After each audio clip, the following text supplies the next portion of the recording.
Hello guys, welcome back to Techiraj YouTube channel. In this video I'm gonna be showing you that how you can translate English into Catalan or in any other languages. So before getting further, I would like to request you, if you haven't subscribed my YouTube channel, make sure you subscribe my YouTube channel and that click on that bell icon so that you'll receive all my latest update. So let's get started. So the first thing you have to do is you have to go to the Play Store and then you have to install one application. The name of the application is Google Translate. You just type Google Translate and it will appear on the first rank. You just install it and then open the application. So right after opening the application, you'll get an interface like this. So what you have to do is, you have to click on the text bar and then type the word you want to translate it in your native language. Okay, so now I'll just type LIFE, life, and then I'll click on the arrow button. So I'm translating in Afrikaans, right? Afrikaans language. So it is LEWE, Liwi. You can also pronounce you can also know the pronunciations of this particular word clicking on this on this sound icon.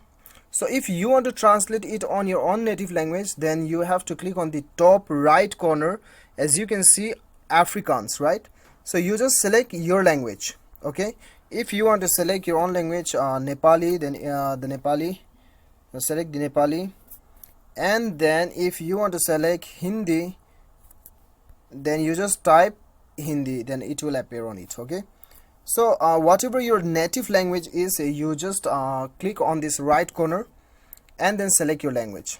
Okay, so there are alternative functions available, facilities available. As you can see, camera, handwriting, conversation, voice. If your keyboard is not working, then you can search by the voice, and then if you want to translate conversation, then you can just speak the conversation and it will translate in your own native language. Okay, and when you click on the left menu bar, then you can save the words also. You just click on this star button, star icon, and then go to the fresh book, then the word is saved here, as you can see. So this is how you can translate from English to any other languages which is available on this application. So guys, I hope you like the video. If you like the video, do not forget to hit that like button and then click on the subscribe button if you like the video. Thank you so much for watching. Till then, bye bye, take care.